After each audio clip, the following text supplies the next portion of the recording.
How are things with Artery? Because you guys just got signed to them relatively recently.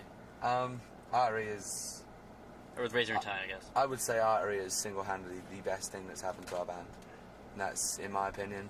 They have made promises and promises and kept every single promise that they have ever given to us. They work hand in hand with us instead of working like what usual labels do, and they put you in a different room and will say, here, sign this contract, this is what you got to do, this is what we're trying to make money off. And obviously everyone is going to try and make money. That's the way it is. It's the way the world works. It all runs on money. But generally, they are the best thing that's happened to our band to this day. Like, That's maybe awesome. other than finding members back in the day, but generally they're perfect for us.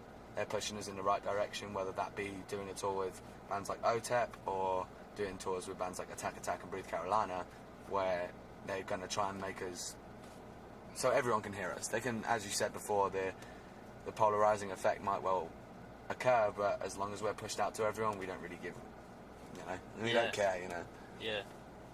And you guys have had a really stable lineup in a genre that sees band members come and go, like, every month or so, in some bands. To what do you attribute that?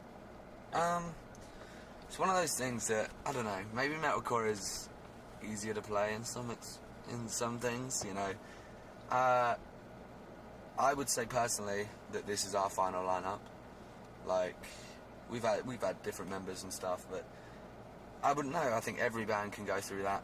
I mean, death metal bands, pop bands, they all change members.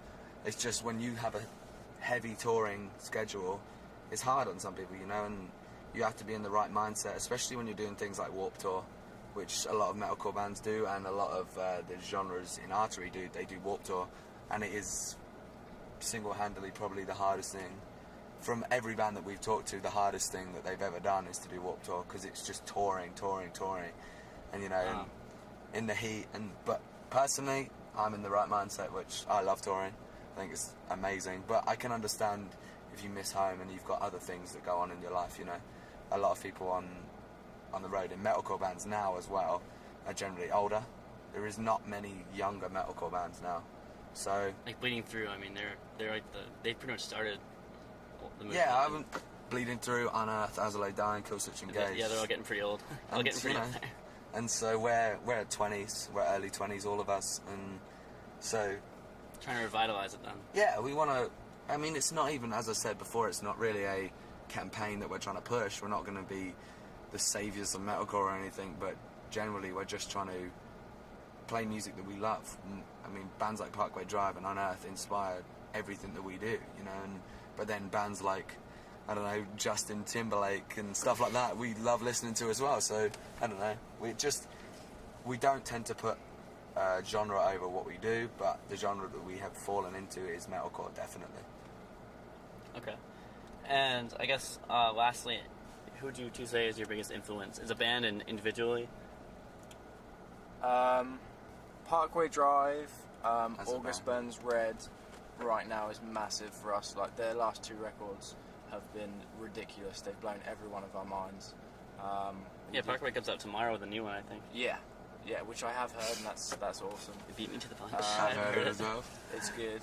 So bands like that from the heavier side of things, obviously neither of them sing, but heavier side, that's good. I mean, Alexis as well. Alexis have always been a Lex big on Fire. influence, singing wise. They're a great band in general, but like their melodic side has always interested us because they combine the two well. Say bands like Still Remains as well. Still Remains when they were going strong, with especially with the Worst Is Yet to Come album. I can't remember what that's called, but generally that album is very influential for us because that's that younger side of metalcore. Personally, what would you say your influences are? I mean, drumming wise, I don't really know. Matt Griner from August Burns Red is the most incredible drummer he I've ever is an seen incredible or heard, and I would aspire to be as good as him, but I'm nowhere near as good. So I don't know. With me, I just kind of do my thing. Like, I don't really have one guy that I try and be so much like because I just end up copying him. I try and just serve our music as far as that goes. So. Okay. I mean, I'd say vocally, for screaming, I mean, I don't, as Jacko said, I don't aspire to be like anyone because I'm trying to carve myself as something else, you know. But the reason why it sounds lame, but the reason why I'm in a band is because I watch Papa Roach on things like Kerrang, which is like their old our TV show, and you know, whatever, like it's as it comes. And I used to love that band, and they're the reason why I got into alternative music.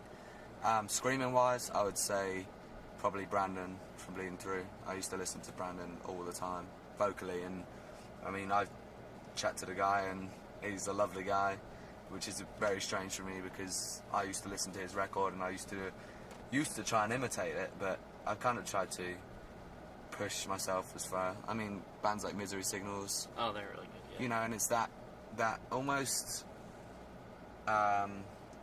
larger than life persona kind of people that are just sound bigger than what they are. I mean, dude, I'm 5'10", and I hope I sound at least 6 foot or something. You know. Yeah. So exhales then, right? All exhales. I never inhale. Yeah. Like, I've got a thing about inhaling, screaming. It's not. Cheap.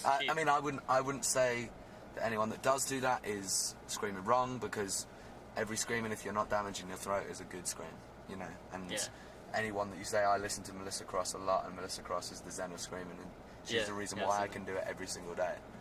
And it's inhale, as she will say as well, inhale and exhale. It's not her thing, but if you're not damaging your throat, then you're doing something right. Okay. And I guess lastly, I was going to ask about future tour plans, but I already did that. So I guess I'll just thank you guys for this awesome interview. And I can't wait to air this on Wednesday. So I really appreciate the opportunity to interview you. Thank you, man.